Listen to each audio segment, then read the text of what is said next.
cómo protegerse en casa durante una pandemia como esta que está sucediendo con el COVID-19. Es recomendable permanecer en casa el mayor tiempo posible para no tener contacto masivo de personas en lugares públicos. Esto evitará el contagio del virus. Quitarse los zapatos o la ropa al entrar en casa, principalmente en casos de que haya estado en lugares públicos con muchas personas. Lavarse las manos antes de entrar a casa o en caso de no ser posible, hágalo inmediatamente después de haber entrado. Limpiar frecuentemente las superficies y objetos que más se utilizan, como mesas, repisas, manijas, controles remotos o teléfonos celulares. Lavar la ropa usada al aire libre o la que esté visiblemente sucia. Lo ideal es lavar a temperaturas más altas recomendadas para el tipo de tejido de cada pieza. Durante este proceso es recomendable usar guantes. Evitar compartir platos, cubiertos, vasos con familiares, además de dividir la comida. Pensamos en tu bienestar y es por eso que Super Canal te invita a que te mantengas siempre en sintonía para recibir este contenido en nuestra programación habitual. Recuerda que somos la señal que nos une.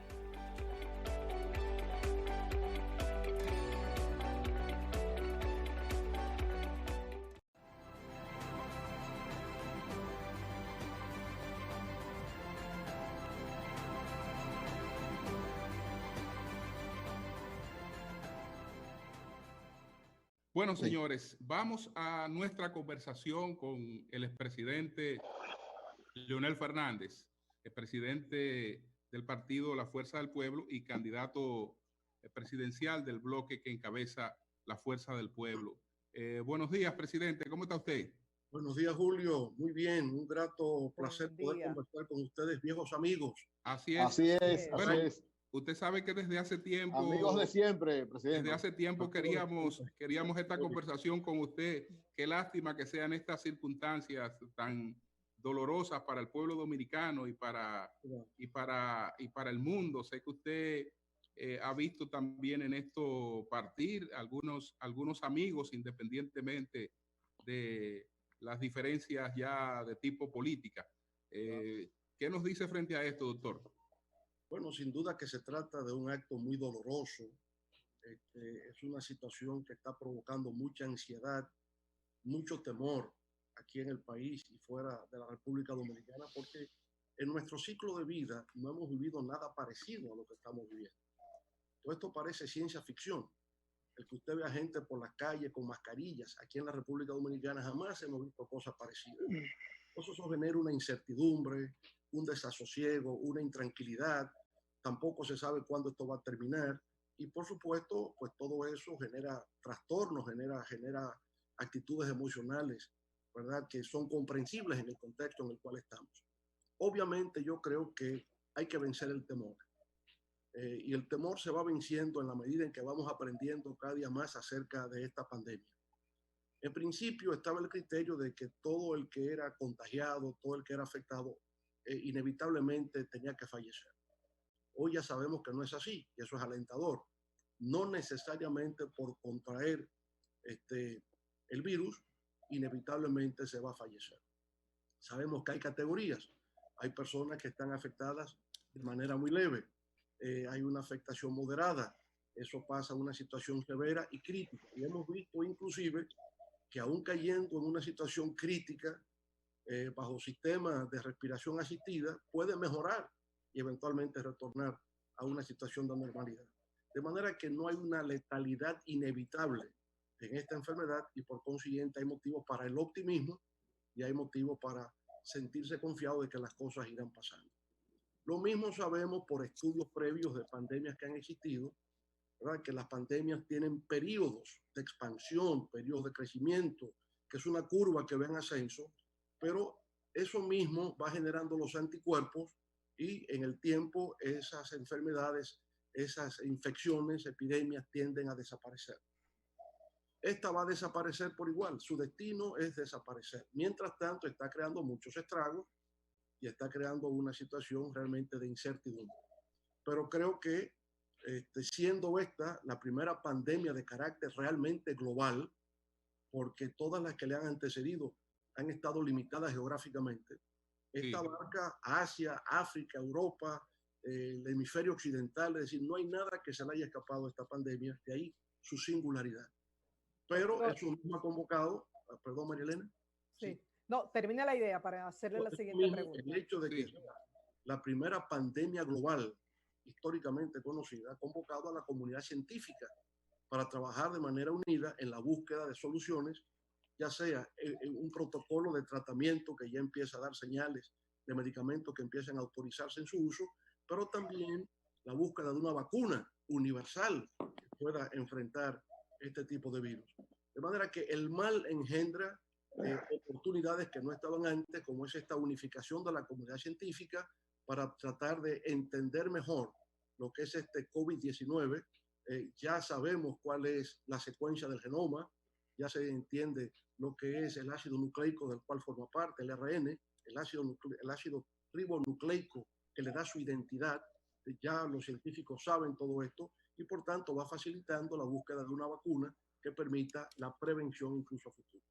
Presidente, esto en cuanto al aspecto de salud y científico. Usted ha mostrado mucha preocupación por la parte económica, por la recesión, y planteó una convocatoria a nivel virtual de una asamblea de Naciones Unidas y de los diferentes grupos que reúnen a las principales economías del mundo. ¿Esto es factible?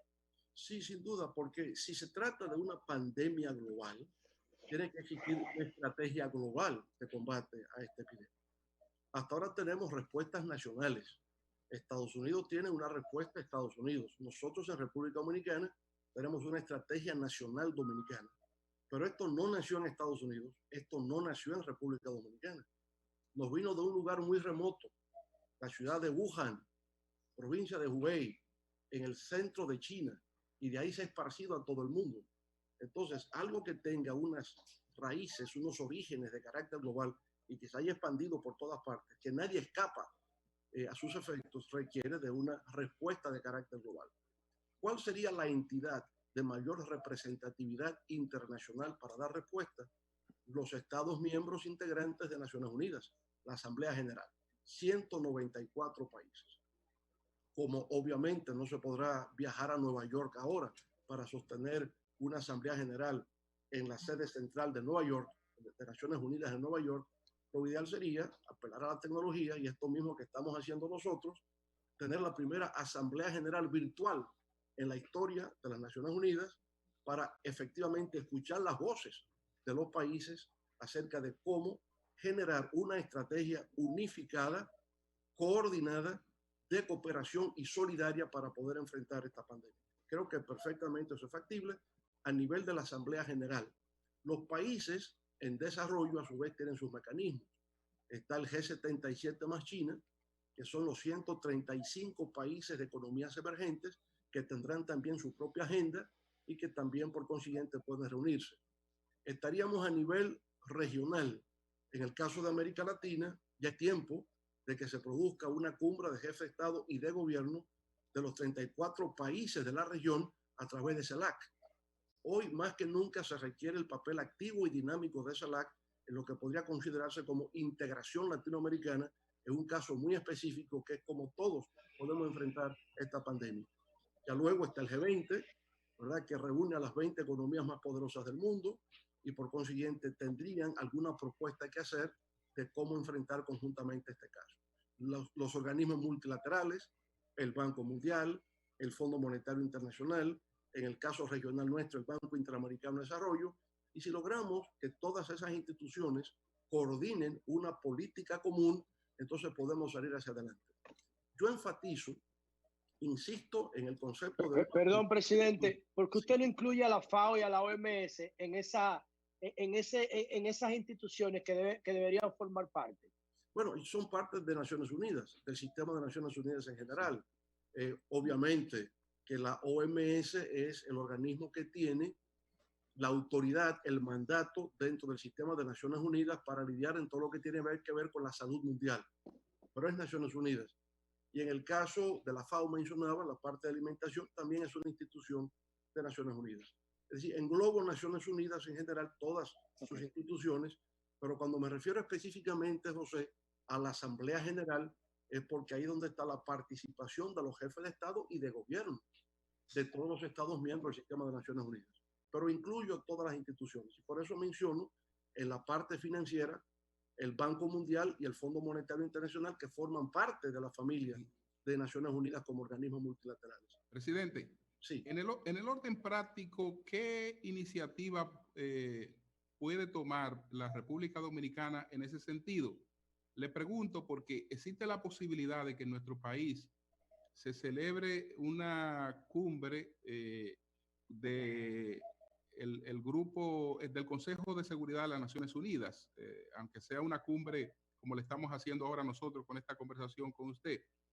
Nuestra Cancillería expresó el interés de abordar en ese tema la situación que estamos viviendo con la pandemia, tanto la pandemia como la parte económica.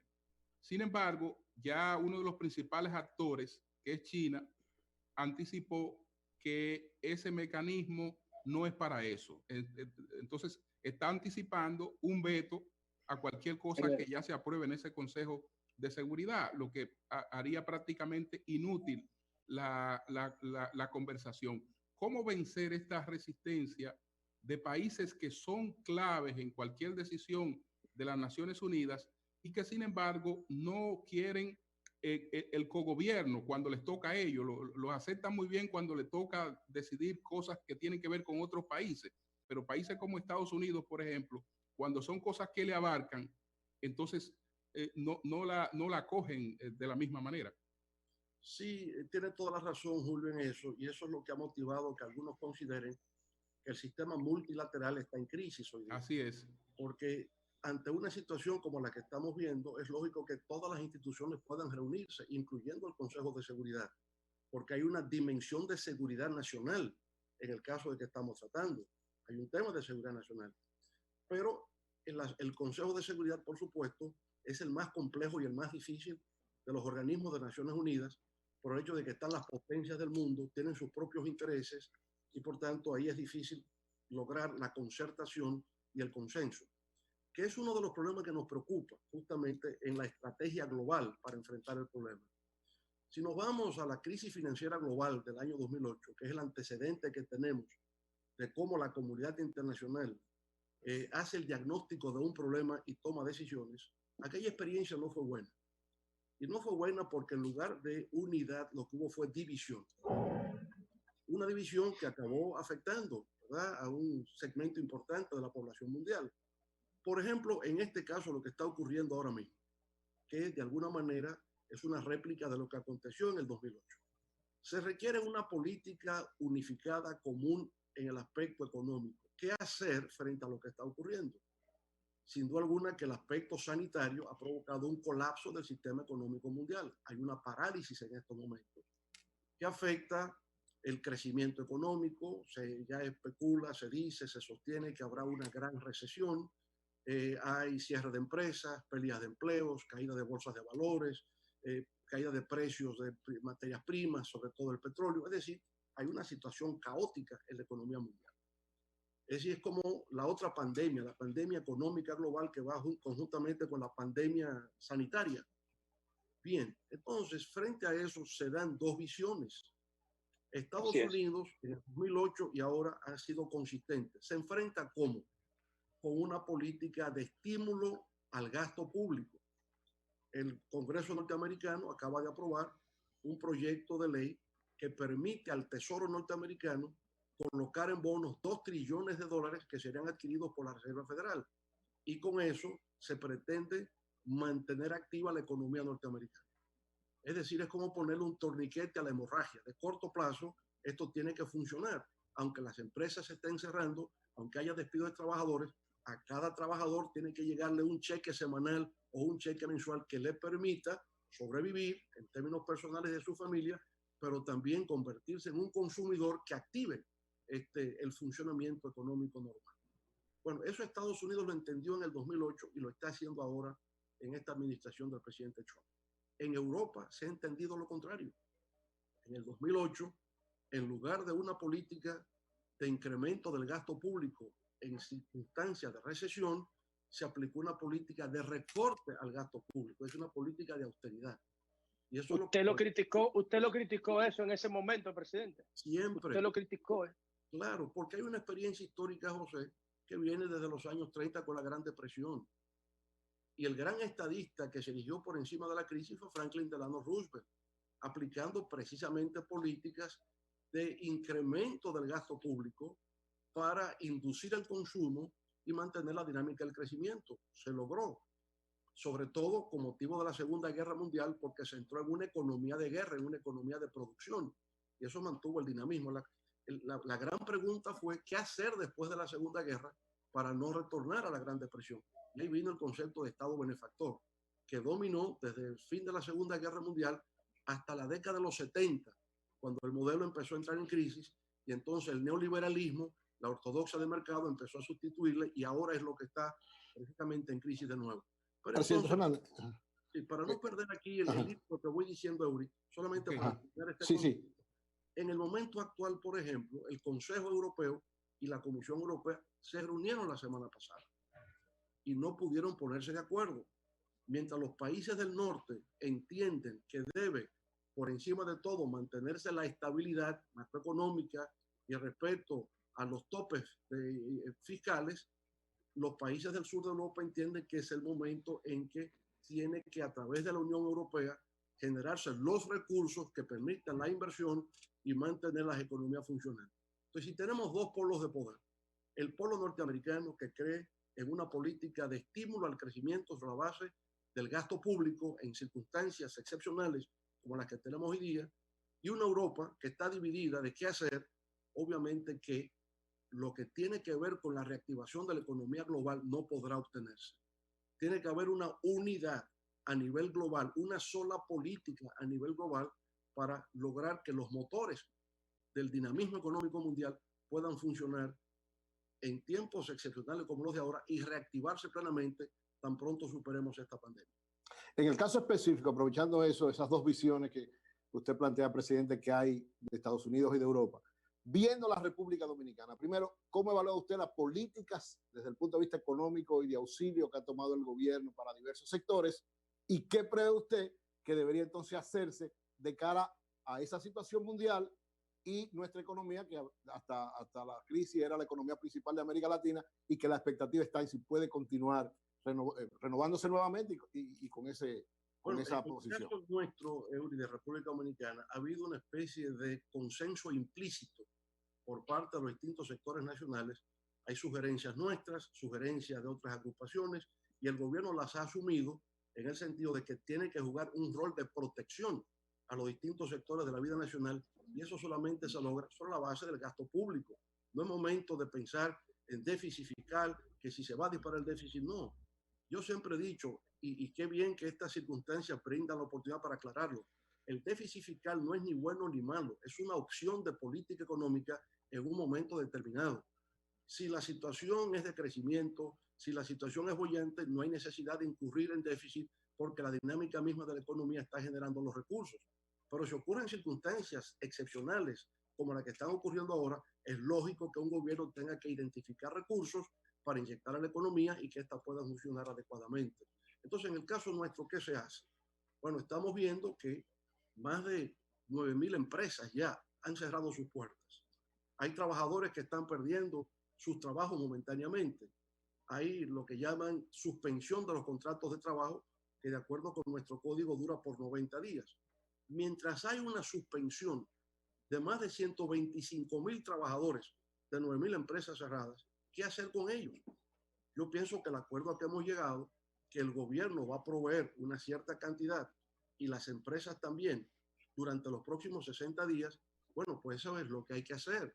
Hay que buscar paliativos. Con respecto a los trabajadores del sector informal, bueno, el que sale todos los días a la calle a vender aguacate, a vender piñas, el que tiene una friturería en una esquina, ¿qué hacer con ellos? Bueno, la sugerencia nuestra fue, y de otros, que el gobierno ha cogido, de otorgarles una tarjeta de solidaridad, por lo menos durante los próximos 60 días. ¿Y eso qué es? Gasto público. El gobierno tiene que buscar esos recursos.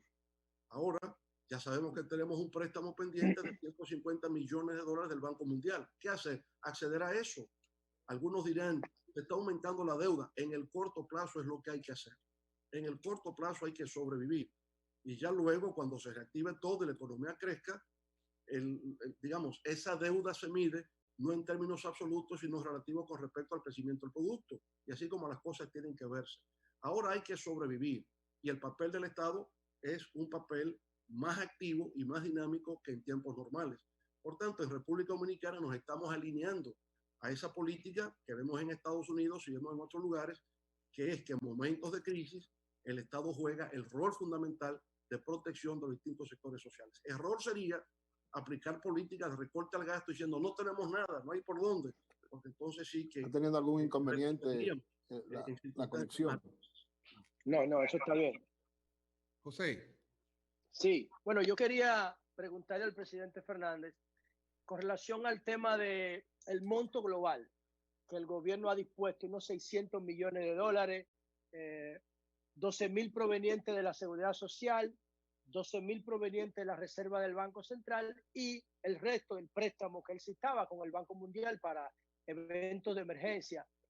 Yo quería saber si usted considera que ese monto es correcto por 60 días, si debió haber sido más, tomando en consideración El Salvador, que está dando $300 al mes, nosotros estamos dando 100 a los trabajadores informales y a los subsidiados. Eso por un lado. Y por otro lado, si usted estaría de acuerdo en todas esas sugerencias que usted está haciendo, discutirla con el gobierno actual, con el presidente Danilo Medina, en términos ya de una propuesta colectiva del liderazgo nacional. Sí, yo pienso que, digamos, en momentos como estos, todos los gobiernos procuran identificar las fuentes de financiación. Entonces aquí hemos visto liberalización del encaje legal por parte del Banco Central y la Junta Monetaria permite disponer de determinados recursos. Reducción de la tasa de interés con la finalidad de facilitar el crédito en estos momentos. Todo eso va ayudando. El poder identificar recursos a través de las administradoras de riesgos laborales. Hay como 30.000 millones de pesos que no se tocan. Se tomaron 12.000, presidente. Tomaron 12.000, correcto, me parece bien, porque estamos identificando fuentes de recursos. Esos recursos no se tocaban. En momentos excepcionales, en momentos de crisis, debo tener acceso a eso. Entonces, toman 12.000 de ahí, de riesgos laborales, perfecto. Bueno, de la Tesorería de la Seguridad Social se están tomando otros recursos. En fin, donde quiera que podamos identificar organismos. De la reserva del Banco Central, presidente, se tomaron 12.000 millones. 12.000 también. 12.000 también. Aproximadamente hay 425.000 millones en el Banco Central disponible. Claro, y viene otro tema, porque ¿cuál? Nosotros en República Dominicana necesitamos unos 30.000 millones de dólares al año para mantener la estabilidad cambiaria. Esos dólares nos entran por donde, por turismo, zonas francas, remesas, etc. Ahora debemos suponer que el turismo va a tener una caída, porque hay, digamos, una suspensión de los vuelos internacionales y por tanto el turismo a nivel mundial va a tener una caída. Tendremos menos dólares por la vía del turismo, igualmente por la vía de zonas francas y por supuesto por remesas. Entonces hay un tema de divisas. Afortunadamente hay una reserva de unos 10.000 millones de dólares en el Banco Central, de reservas en moneda dura. Ahora, ¿eso nos da para qué? Para 3-4 meses de importaciones. Entonces hay que ver por dónde nosotros podemos tener acceso a dólares para mantener la estabilidad cambiaria, que no se nos dispare la tasa de cambio. El oro de la Barrick, presidente. Bueno, el oro de la Barrick por ahí ayuda, porque paradójicamente, mientras el precio de las materias primas va cayendo, el precio del oro sube. Sí, y es lógico que suba porque se convierte en un refugio de las monedas. Se refugian en el oro. Entonces, eso puede ayudarnos.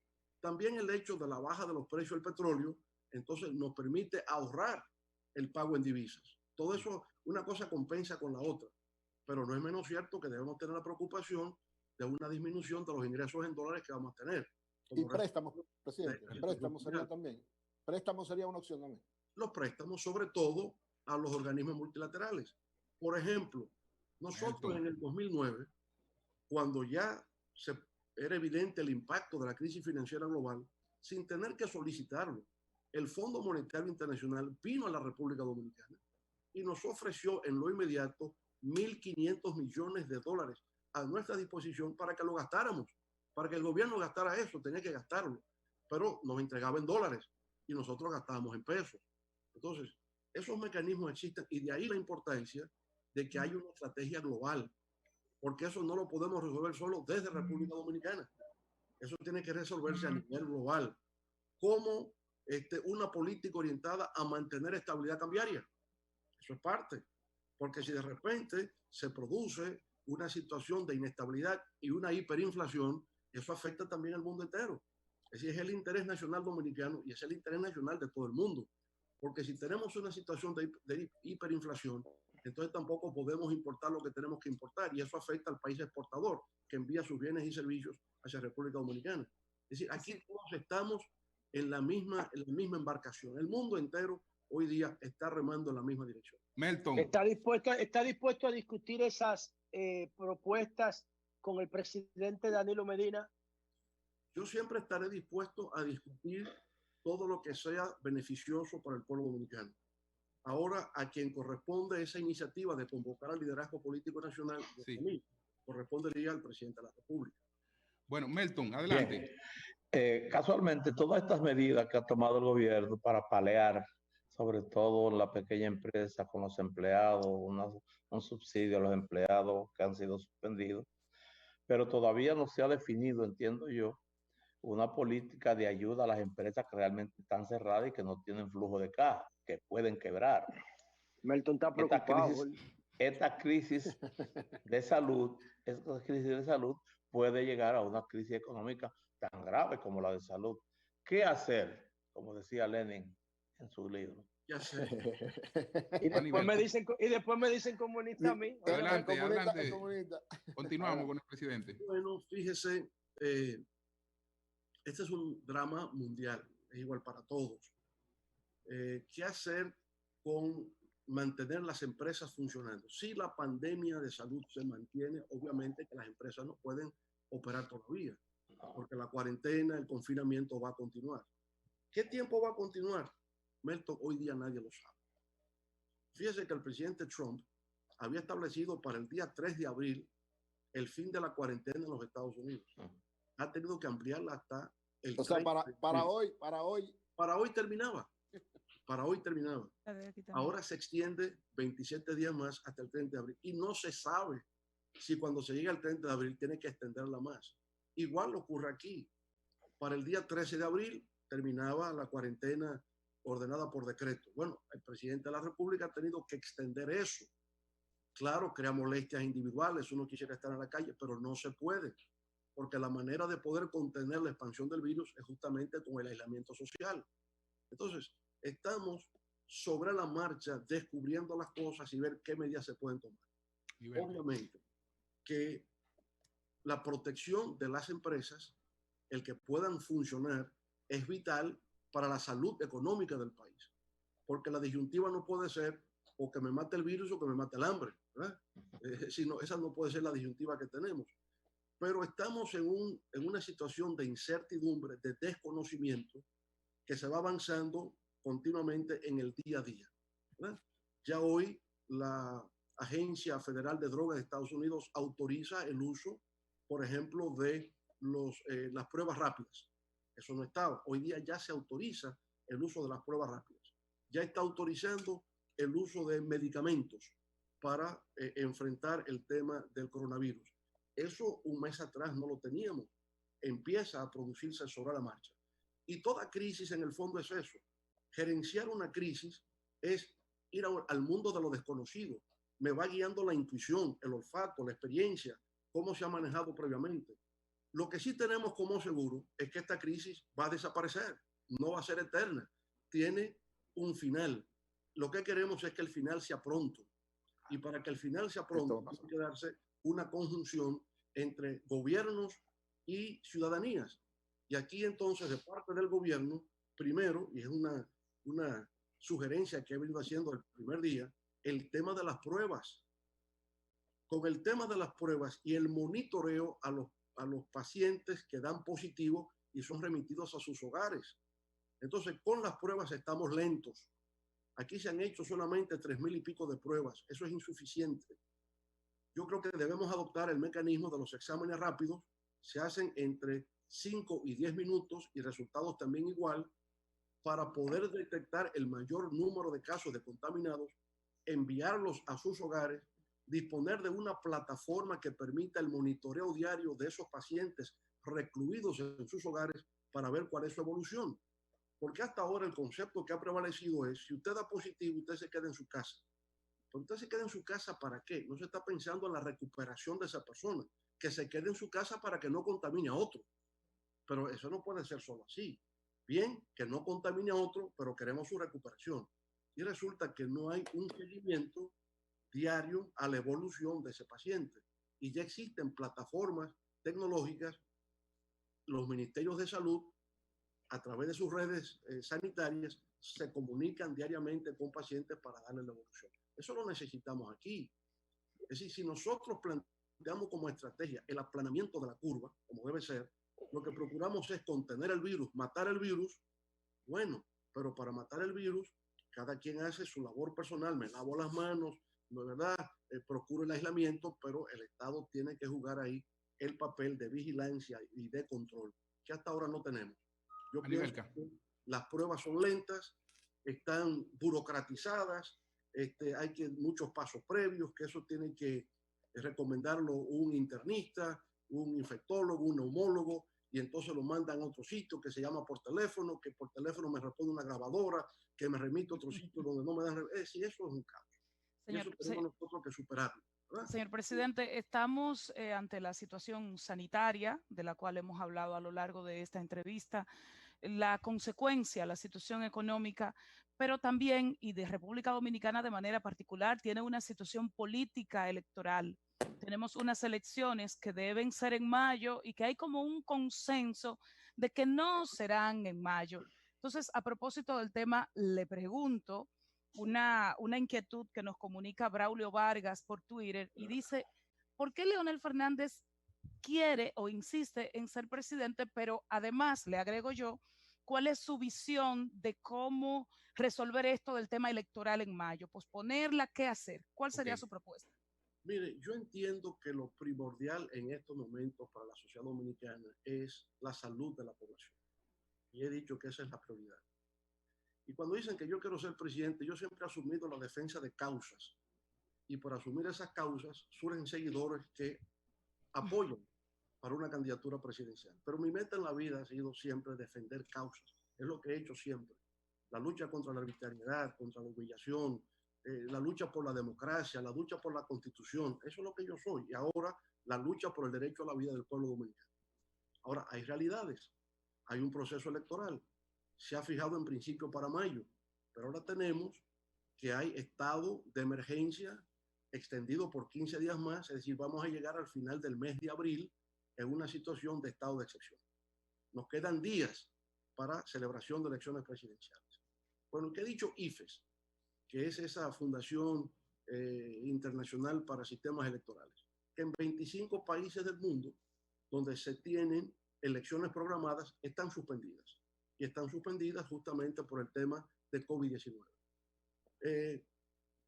Digamos, hoy día todo el mundo va viendo las dificultades que ese proceso va teniendo. Nadie todavía hace un planteamiento claro, pero inevitablemente va a surgir. Los días van indicando qué es lo que tenemos que hacer. Yo pondría siempre como prioridad no el ser presidente, no elecciones, sino la salud del pueblo dominicano. Primero hablemos de salud y después hablemos de todo lo otro. Si alguien muere, no podrá revivir. Si las elecciones tienen que transferirse, habrá como quiera elecciones. Elecciones va a haber. Lo que no va a haber es retorno a la vida después que se fallece. Entonces yo antepongo y le doy prioridad al tema de la salud, que es lo que nos convoca a nivel mundial ante esta incertidumbre de un nuevo virus que ha aparecido, que era desconocido, que nadie sabía, no tenía noticia de él, y que es una cosa tan poderosa que siendo un microorganismo de dimensiones microscópicas es tan fuerte que tiene las principales potencias del mundo de rodillas. Entonces estamos hablando de algo que realmente es importante y trascendente y no podemos mirarlo con desdén o como una situación secundaria en la República Dominicana.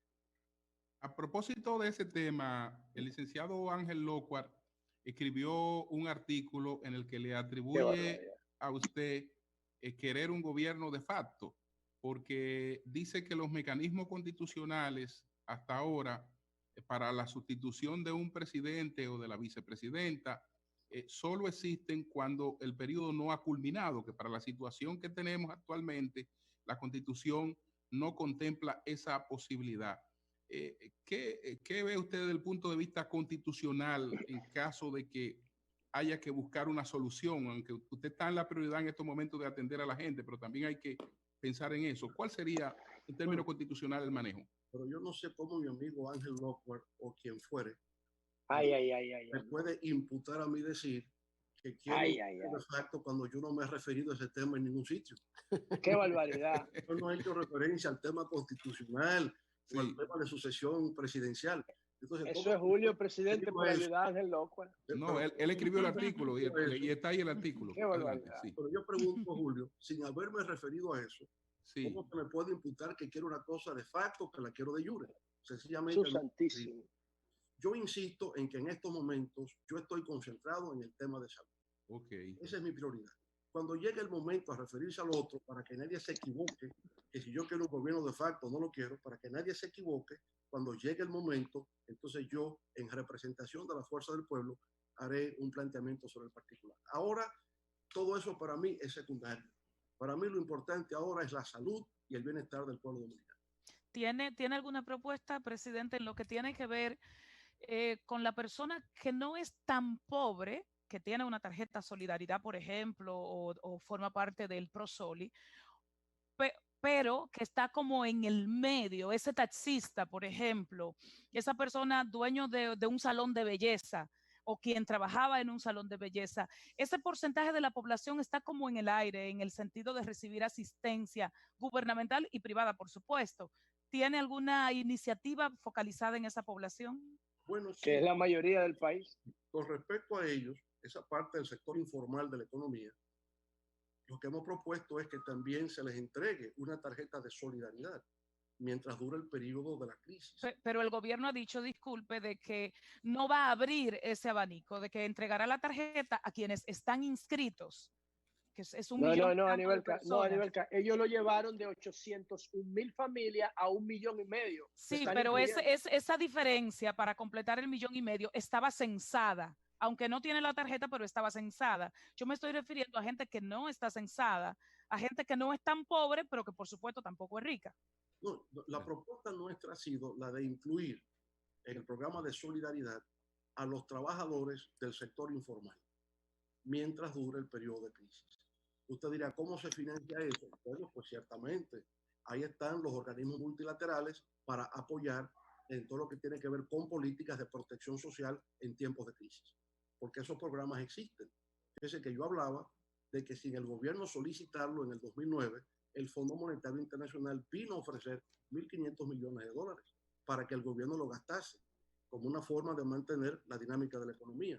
Igualmente ahora es identificar esos proyectos que serán, digamos, propuestas más claras cuando existe esa estrategia global.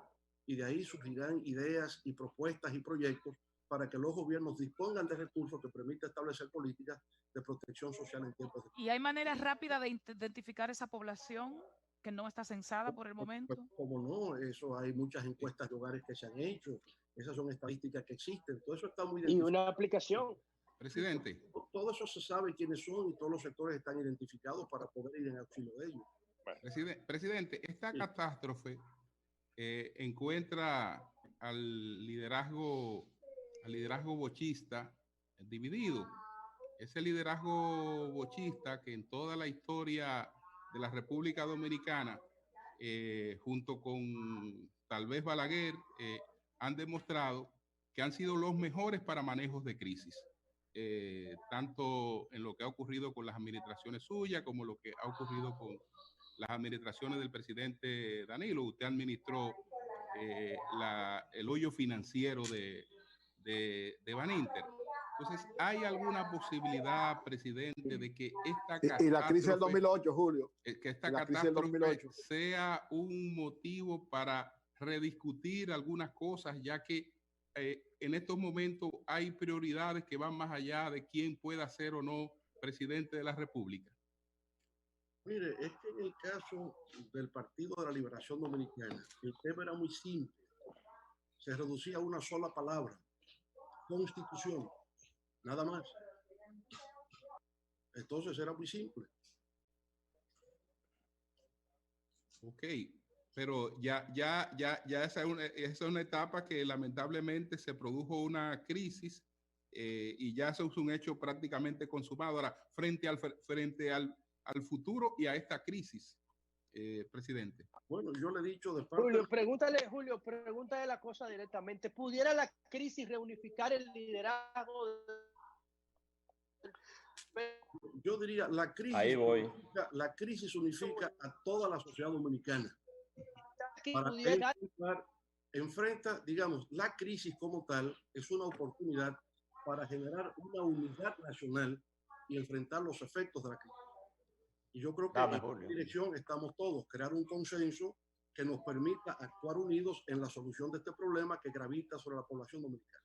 Yo creo que eso es lo básico. La parte político-electoral, insisto, ocupa un lugar secundario en estos momentos. Melton, ¿tú querías? Casualmente. Doctor, antes del coronavirus. Julio, que le quería decir algo. Usted había dicho previamente, doctor, que estaba dispuesto a compartir las propuestas con el gobierno, con el presidente Danilo Medina, pero que a quien le correspondía hacer la convocatoria era a él. ¿Usted ha extrañado el que no haya sido convocado en medio de esta crisis, cuando el término más usado por todos es unidad a nivel global, regional y local? Claro. ¿Ha extrañado no haber sido convocado? Yo no extraño nada, yo hago la propuesta, creo lo que debe ser, ya cada quien tiene su responsabilidad. Yo digo, a nivel global procede a la unidad, a nivel nacional procede a la unidad, porque hay algo que es común a todos, una crisis que pone en peligro nuestra propia existencia. Frente a eso, el sentido común nos dice la unidad, vamos a enfrentar entre todos esto, en el mundo entero y a nivel de cada país. Pero eso va más allá de lo político. Eso es de carácter existencial para un pueblo. Entonces, no es solo con el presidente Danilo Medina, es con todos, con los otros partidos de oposición, con las iglesias, sociedad civil, medios de comunicación. Es todo un pueblo unido que tiene que enfrentar esto. Si el presidente, mediante decreto, extiende la cuarentena y la gente no lo respeta y la gente sale a la calle, estamos teniendo una ciudadanía irresponsable que está contribuyendo a la propagación. Interesante eso. Entonces, bueno, necesitamos unir al pueblo. Necesitamos unir todas las instituciones, trabajar en una sola dirección. Yo creo que así es como debe ser. Ahora, insisto, una propuesta de unidad nacional, de iniciativas presentadas por todos y acogidas por el gobierno como plan de acción, corresponde a quienes hoy día ejercen la autoridad pública. Eso se ha dicho, ellos escuchan, si lo hacen o no lo hacen, ya es cosa de ellos.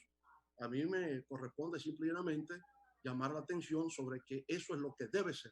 Pero ya el que lo haga o no lo haga, digamos, obedece a otras motivaciones. Eury, creo que nos queda otra pregunta. Sí. No, me queda una pregunta. No y a mí también, a mí me queda una. Bueno, dale, Melton. Desde antes, presidente, delante del coronavirus, yo había planteado y sigo planteando sobre un posible retorno de usted a su partido, que yo entiendo que por los tantos años no se le ha salido del corazón. Y que es una ficción realmente, unidad nacional, bueno, unidad nacional, pero unidad en torno a un partido, donde usted tiene sus amigos más que fuera. ¿Qué usted entiende sobre ese planteamiento? No, pero no es unidad nacional en torno a un partido, no sería así, Mel. Es en torno a la crisis. No, en torno a la crisis. Unidad usted dentro del PLD. Yo dentro del PLD. Volver al PLD. No, ya yo estoy en Fuerza del Pueblo. ya eso es otra cosa. Es un proyecto nuevo que no solamente aspira a participar en las próximas elecciones, es un partido que aspira a influir en las próximas generaciones. Es un partido que se va a consolidar como una institución para la democracia en la República Dominicana. ¿Y sus amigos dónde están? E incluso nos va a trascender. O sea, eso tiene que ir más allá de mi ciclo de vida, de mi ciclo vital, porque esos son los legados que se dejan a los pueblos como herramientas para garantizar la libertad, la democracia y la justicia social.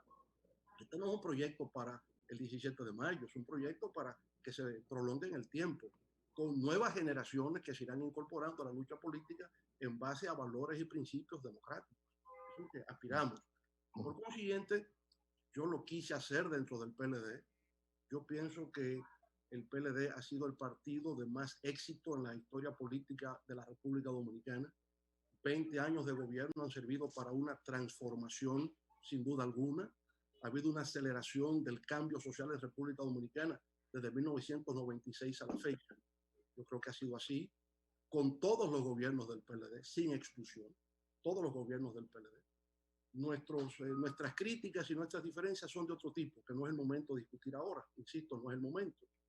De todas maneras, si las digo ahora, el día que escriba mis memorias tendré pocos lectores, así que eso se produce, ¿verdad? Eury, Presidente, José tenía una pregunta. Me queda uno del coronavirus. Adelante. Okay. Presidente, el gobierno ha tomado una serie de medidas globales, pero también algunas que tienen que ver con aspectos impositivos. Incluso el director de Impuesto Interno, Magín, ha dicho que la DGI se ha convertido de recaudador a facilitador. Hay una serie de medidas, usted que domina muy bien ese asunto, ¿podría sugerir algo más? ¿Entiende que han sido correctas las que se han tomado hasta ahora? Y de cara a lo que viene de la situación económica, si tiene algunas ideas más en términos impositivos. Bueno, yo pienso que sin duda alguna la DGI tiene que cambiar su estilo y su forma en tiempos de crisis, ¿verdad? Porque algunos me decían que había un acoso fiscal antes de que se produjera esta gente que me visitaba, que venía a hablar conmigo y me expresaba su preocupación por el acoso que sentía que estaba ocurriendo por la vía fiscal. Ahora ya no puede ser así. Empresas que están cerrando, contratos de trabajo que están siendo suspendidos, tiene que ser otra la actitud. Por consiguiente, creo que, por ejemplo, puede haber una reprogramación en el pago de impuestos pendientes, una reducción de mora, pago de mora, por ejemplo. Son medidas que pueden ayudar a aliviar la carga de estas empresas que están pasando por una situación muy difícil y complicada. Es decir, hay medidas que la DGI puede adoptar en estos momentos, sobre todo con gente de clase media profesional, con médicos que tienen sus despachos en clínicas, con abogados, ¿verdad? Que hoy día también tienen menos casos que atender, crearle condiciones a estas medianas empresas que están en situaciones de dificultad, aliviar la carga en lo que tiene que ver con el pago de impuestos atrasados por mora, etc. Pienso que sí, que se pueden tomar medidas por ahí. Entonces, José. Bueno, sí, hemos dado la oportunidad. Okay. Hemos dado la oportunidad a los seguidores nuestros y del programa en las redes sociales de que formulen a través nuestro alguna pregunta al presidente de la Fuerza del Pueblo, y yo he elegido una entre todas, porque se está volviendo viral esto. Incluso hay una recolección de firmas sobre este tema y la formula Héctor Javier Crespo en Twitter y dice: pregúntale al presidente Fernández su punto de vista sobre el dinero de los fondos de pensiones y un posible de desembolso a los trabajadores que los tienen acumulados ahí. ¿Qué opina usted de eso, presidente? Bueno, los fondos de pensiones hoy día andan por encima de 600,000 millones de pesos, lo que es algo cercano, diría, a 10,000 millones de dólares. 10 billones de dólares es una suma importante, pero hay que entender que esos son recursos destinados al pago de las pensiones de los trabajadores y que eso no puede utilizarse, ¿verdad?, en cualquier coyuntura o cualquier cosa que no represente una garantía que cuando esos trabajadores pasen a culminar su vida útil en el mercado laboral reciban lo que ha sido su ahorro de toda la vida. Es decir, no podemos dilapidar esos fondos. Yo no tocaría los fondos de pensión. Yo creo que hay otras vías, otros mecanismos. Presidente, ¿y no se puede girar un préstamo sobre esos fondos como hace el Banco Central para pagar los préstamos, los intereses de Baninte? ¿El gobierno no podía girar un préstamo sobre esos fondos para poner dinero en la mano de los trabajadores? No habría necesidad, porque el gobierno tiene la posibilidad de colocar bonos en los mercados internacionales como deuda soberana. Entonces no hay por qué poner en riesgo esos fondos cuando tengo otros mecanismos de acceso al crédito. Bueno, ¿qué nos quedaba? Sí. Y de hecho, por ejemplo, escúchame, Julio, solamente para responder esto de José, hay una práctica continua donde Hacienda coloca bonos y se compran con fondos de pensiones. Pero los fondos de pensiones se convierten en acreedor del Estado, de Hacienda. Digamos, se colocan bonos por parte del Banco Central y se lo compran a los fondos de pensiones, pero es el Banco Central de la República. Sí. El día que el Banco Central quiebre, quebramos todos, o sea, no hay república. El día que bueno, señores, no puede quebrar nunca el Banco Central. Estamos finalizando, creo que nos quedan 2 preguntas Julio, puntuales. una pregunta breve.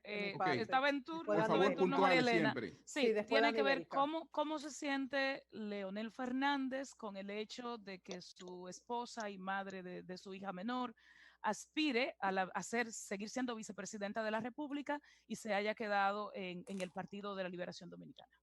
Bueno, ese es su derecho. Más, el sector femenino reivindica su derecho a ser conforme a su criterio. Y eso yo cojan ahí ustedes dos. Ese es su respeto. Bueno, cojan ahí. Vamos con Elton. Me recuerda un poco, ¿verdad? Lo que pasaba con Belisario Betancourt cuando era candidato del Partido Conservador a la presidencia en Colombia. Resulta que su esposa era del Partido Liberal. Y entonces el candidato del Partido Liberal decía, este pobre Belisario Betancourt, que ni siquiera puede conquistar el voto de su esposa. Sí. Ella está militando de mi lado en el Partido Liberal. Y le repetía eso y se lo repetía a lo largo de la campaña, hasta que finalmente esperó el último día de la campaña Belisario Betancourt para decir, miren, he pasado estos 6 meses con este candidato imputándome permanentemente de que hasta mi esposa me ha abandonado para militar en la fila del Partido Liberal. Lo que debo decir sobre el respecto es que soy un líder político tan democrático, tolerante y abierto que todas las noches duermo con la oposición. Eso literal, entonces, usted lo asume. O sea que, quiero decir, se respeta el derecho de cada quien. Es el derecho de Margarita, claro. El derecho de Margarita como mujer. Melton. Bien. Bueno, yo he planteado sobre el asunto Marilena. Y hoy, con el boletín 15 que da el gobierno a través de Salud Pública sobre el caso del coronavirus, que se debe hacer de alguna forma un inventario y una reingeniería en la estrategia de cómo enfrentar regionalmente la contaminación por el coronavirus, y se plantea que el sur, hay 11, 10 provincias que no están prácticamente contaminadas, ¿no? Con 1, 2, 7 casos. Si no es bueno regionalizar y priorizar y atacar donde está el virus más fuerte. Sí, son estrategias posibles a tomar en cuenta. Fíjense, por ejemplo, lo interesante y extraño de este caso de COVID-19. Todavía África no se presenta como un grave problema. Extraño. Donde nace el ébola, donde nace la epidemia del Nilo Occidental, donde es una fuente permanente el SIDA, ¿no? Todo esto surge en el África subsahariana. La peste negra, la peste bubónica se identifica como África en lugar de posible de nacimiento en la Edad Media también. Y sin embargo, esta vez como que no es África el centro, porque esta es una epidemia propiamente del mundo desarrollado. Así es. Esto nació en China. Los que más circulamos. Exactamente. Y en la India. No tiene que ver con un fenómeno de la modernidad, del progreso y de la globalización. Así es una expresión de globalización. De la globalización, del lado oscuro que tiene que ver con esto. Es positivo que haya un incremento del comercio internacional, perfecto, pero en uno de los contenedores viene el virus. En uno de los contenedores de esos barcos viene el virus. Qué bueno que hayan vuelos internacionales y que hoy día podamos ir a China, porque los dominicanos se van a China. Hay dominicanos que han estado en Wuhan. Bueno, pero resulta que el compañero de viaje que tengo al lado es portador de la bacteria. Es como si fuera un efecto colateral, presidente. Es un efecto colateral, digamos, indeseado, inintencional, pero que ocurre. Es la regionalización. Bueno. Es a nivel mundial en torno a esta crisis. Primera pregunta. Y la segunda, si Omar, su hijo, fue a enseñarle a freír huevos, que lo ofreció públicamente.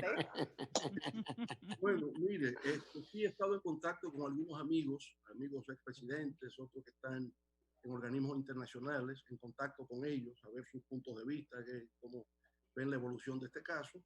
Y se van a generar encuentros virtuales en las próximas semanas, en los próximos días, para ir viendo en conjunto el sugerir propuestas de cómo ir saliendo de este problema. Y entiendo que a partir de la próxima semana habrá mayor activación en el plano internacional para tratar este asunto del COVID-19, no cabe duda. Y propuestas. Por ejemplo, ha surgido ya informalmente una propuesta de que del 10% del Producto Interno Bruto se dedique a los países en desarrollo para enfrentar los problemas que estamos discutiendo acá. Mantener las empresas, fondos a los trabajadores que han perdido sus empleos momentáneamente, porque tenemos que identificar en el plano global esos recursos que irían a los países necesitados de esos recursos, porque Estados Unidos los resuelve fácil. Estados Unidos necesita $2 trillones, lo resuelve. 1 trillón adicional lo resuelve, pero nosotros no. Aquí esos recursos no están aquí disponibles. Tenemos que apelar, ¿verdad?, a mecanismos internacionales. Por eso es que yo insisto en no perder la visión de la dimensión global en la solución de estos problemas. Nosotros no tenemos todos los mecanismos y todas las herramientas para resolverlo, pero sí existen en el plano global. Lo que pasa es que tiene que haber una política unificada en ese terreno, pero que vaya orientado a la cooperación y a la solidaridad. Es un momento de ser solidario en el mundo, y solidario hasta por intereses propios, porque si la contaminación desde aquí se puede expandir a otros lugares, finalmente llega también a las capitales del mundo y allá van a ser afectados. Es decir, esto hoy día no discrimina, lo mismo a un primer ministro, ¿verdad?, que a un miembro de la realeza, que a un pobre. Esto no tiene distinción social ni distinción de jerarquías. Afecta a cualquiera. Perfecto. Presidente.